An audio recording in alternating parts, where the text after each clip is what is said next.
चांद की चोरी। चंदापुर नाम के गांव में वीर सिंह नाम का एक व्यक्ति रहता था।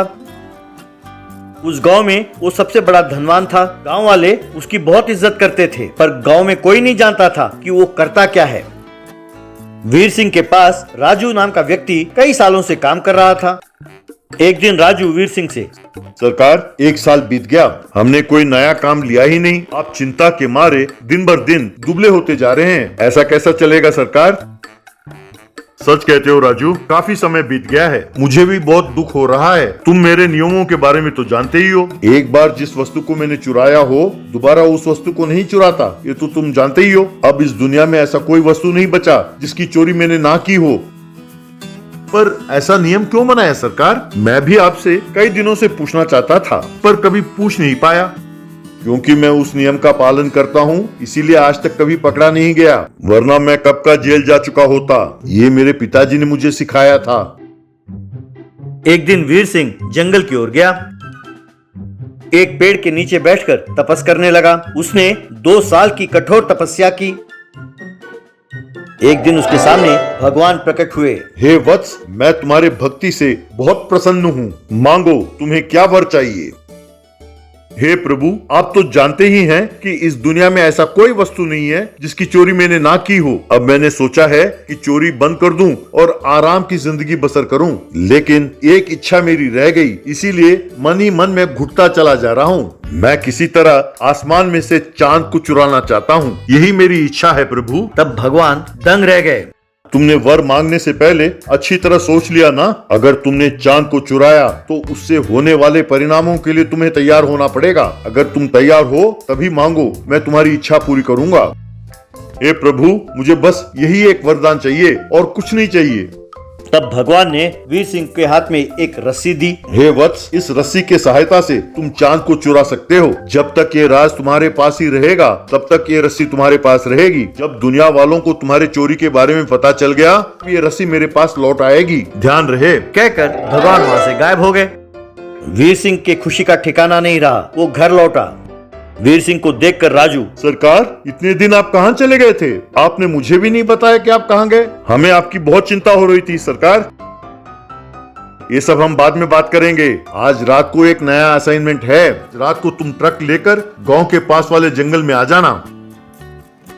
आप क्या कह रहे हैं ये मुझे समझ में नहीं आया सरकार। अरे गांव के बाहर जंगल में चोरी करने के लिए है क्या? ठीक है, जैसा आप कहते हैं वैसा ही करता हूँ। राजू उस रात को ट्रक लेकर जंगल के पास प्रतीक्षा कर रहा था। तभी वीर सिंह भगवान के दिए हुए रस्सी को लेकर वहां पहुंचा। सरकार, आप यहाँ बैठे बैठे क्या चुराने वाले हैं? अरे देखते जाओ, कहकर उस रस्सी को चांद की ओर फेंका। उस रस्सी ने जाकर चांद को घेर लिया। ये देखकर राजू का मुंह खुला का खुला रह गया। उसे डर भी लगने लगा। वीर सिंह रस्सी को खींचने लगा तो चांद धीरे धीरे जमीन की ओर बढ़ने लगा। सरकार, मैं नहीं जानता था कि ये संभव है। आप तो चांद को ऐसे खींच रहे हैं जैसे कोई पतंग को खींचता हो। ये सब रहस्य है। ये बात किसी से नहीं कहना। चांद को उतारकर मैं ट्रक में रख दूंगा। तुम उसे अपने गोदाम के पास ले जाना। इस तरह चांद को ट्रक में लादकर वो गोदाम की ओर जाने लगे। वो ट्रक गोदाम पहुंची।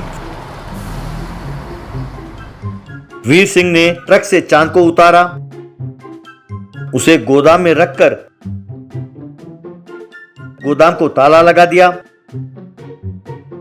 सरकार, अब तक जो भी माल हमने चुराया है, आप उसकी हुलिया बदलकर उसे आप साहूकार को बेच देते थे और यूं पैसे कमाते थे। अब इस चांद का क्या करने वाले हैं आप? इसे चुराने का क्या फायदा है सरकार?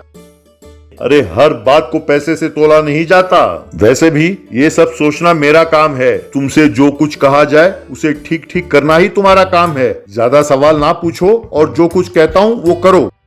कुछ दिनों बाद राजू अपने मन में, सरकार ने चांद को चुराया और गोदाम में छिपा दिया, पर इनसे पूछो कि उसका क्या करने वाले हैं तो बताते नहीं। 2 साल हो गए, मुझे ठीक से तनख्वाह नहीं दे रहे। 2 दिन बाद करवा चौथ का त्योहार आने वाला है। सब औरतें उस दिन व्रत रखती हैं। जब वो चांद को देखेंगी तभी व्रत तोड़ेंगी। चांद के दर्शन के लिए वो कुछ भी करने के लिए तैयार होंगी। मुझे किसी तरह इस मौके का फायदा उठाना चाहिए। यूं सोचा।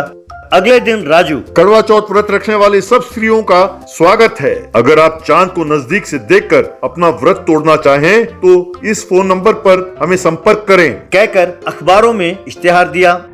राजू ने इस बात का ध्यान रखा कि उस दिन वीर सिंह अखबार ना पढ़े। करवा चौथ वाले दिन सब औरतें चांद के दर्शन के लिए आकाश की ओर देखने लगी। काफी समय बीत गया पर उन्हें चांद कहीं नजर नहीं आया। तभी उन्हें अखबार के इश्तेहार के बारे में याद आया और उन्होंने राजू को फोन लगाया। तब राजू ने गोदाम के बाहर टिकट बेचना शुरू किया और टिकट लेकर सबको गोदाम के अंदर चांद के दर्शन कराए। जिन औरतों ने व्रत रखा था वो अपने पतियों के साथ आए और चांद के दर्शन करने लगे। उन्होंने चांद को छलनी से देखा।